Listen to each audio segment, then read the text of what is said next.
Hello and welcome to Matt Loves Eurovision. It's my Eurovision 2025 early March update. It's been a busy week in national selection season. We had 6 songs added to the roster. Early in this week we had 2 new internally selected songs. The first of which where we didn't know either the artist or the song beforehand, and that was from Australia. Well, the artist we now know is Gojo and the song is Milkshake Man. We also had the song from the Netherlands being released. We already knew Claude was representing them, and his song C'est la vie was released. And then we had a whole host of national finals. The first up, in terms of the final, was on Friday. They had their semi-finals earlier in the week, which was from Serbia. And the winner there was someone who'd already tried to represent Serbia in previous national selection, called Prince, or Prink, and their song Mila. We then moved on to the weekend, and we had two more national finals, or deciding national finals there. We had Denmark, their long-running national selection, DGMP. The big favourite, or the fan favourite, won there, Sissal with Hallucination. And also in Germany, the very convoluted, perhaps a lot of people think it was too convoluted, Chefsache finally reached its conclusion.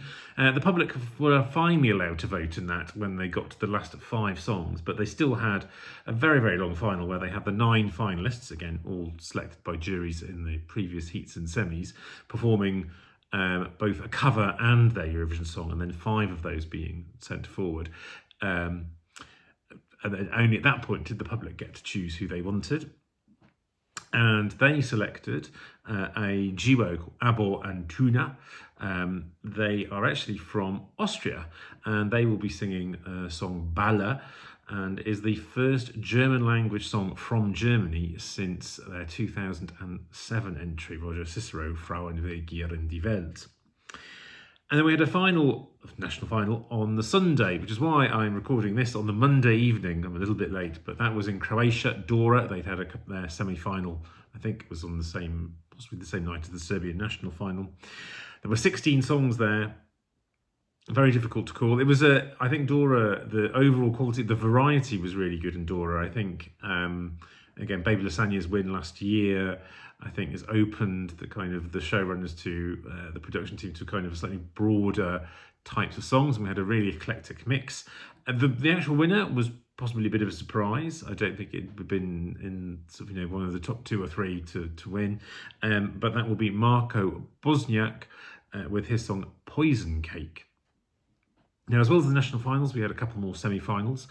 We had the very last of the semi-finals for Sweden with Melfest. That concluded. 2 more artists went to the final.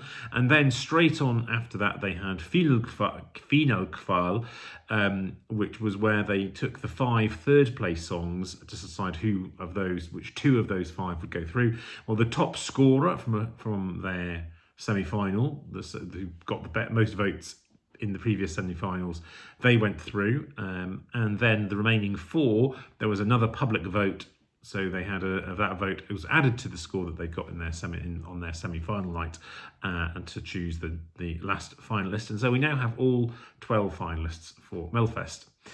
The other semi-final taking place was in Portugal, their second semi-final, Festival de Canção. Again, those 6 songs went through to the final, which we will be getting next weekend. More on that later. And we also had multiple kind of shows from San Marino. Slightly confusingly, San Marino released the finalists for next weekend before the semi-finals had all televised. That's because they are pre-recorded and all done by jury rather than televised. So it was a slight, for those watching, it was probably a slight anticlimax because they already knew if they'd seen the list of qualifiers. It's a mixture of qualifiers plus also some of the big artists, which is basically where they can drop in artists from a couple of artists from San Remo or connected with San Remo into the show. Now that was the penultimate national final weekend, but there is still plenty more to come. So please do, as a first like and subscribe and ring that notification bell, and of course share and comment below as well. And as always, you can keep and check on my website, Matt Loves Eurovision, as well. www.mattloveseurovision.com. Please get there. I try and keep all of the national final information up to date, with links through to the kind of where we've had the decisions made, and links through to the official videos on the Eurovision YouTube channel. So what have we got coming up next? Well, we still have a few songs to decide, a few more national finals. But first of all, we've got a couple of artists releasing their song. So on Thursday, we have the Austrian entry will be releasing his song. So JJ, Wasted Love. Now, this is quite high in the odds at the moment.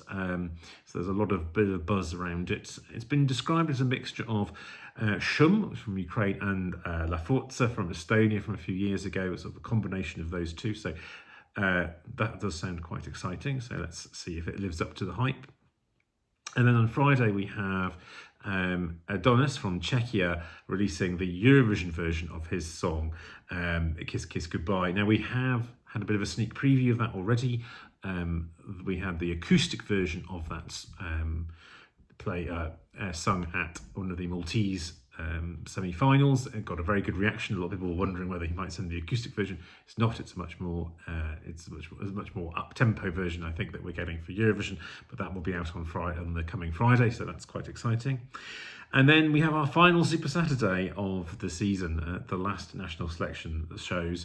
Of course, the big one is Melfest, where we have the 12 artists competing in the Swedish national final.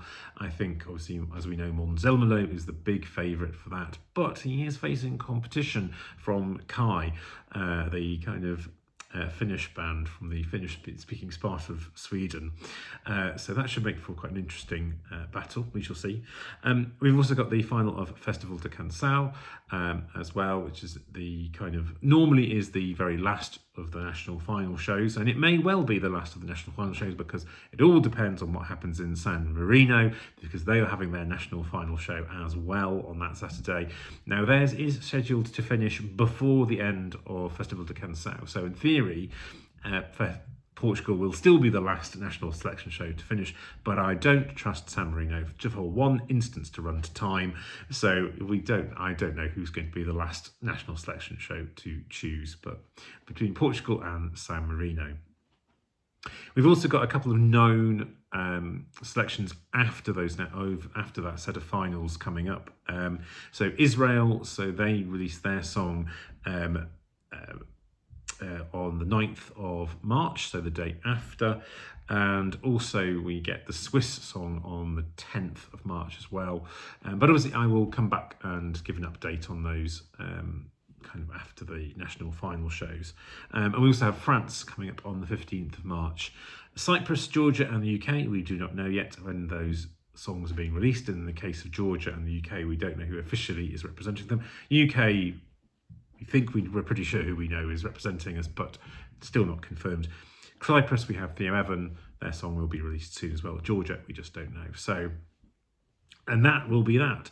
But I will come back with another update, sort of my final kind of national final kind of summary show of the season in about a week's time. So please do enjoy the week, and we'll see you back then. Take care.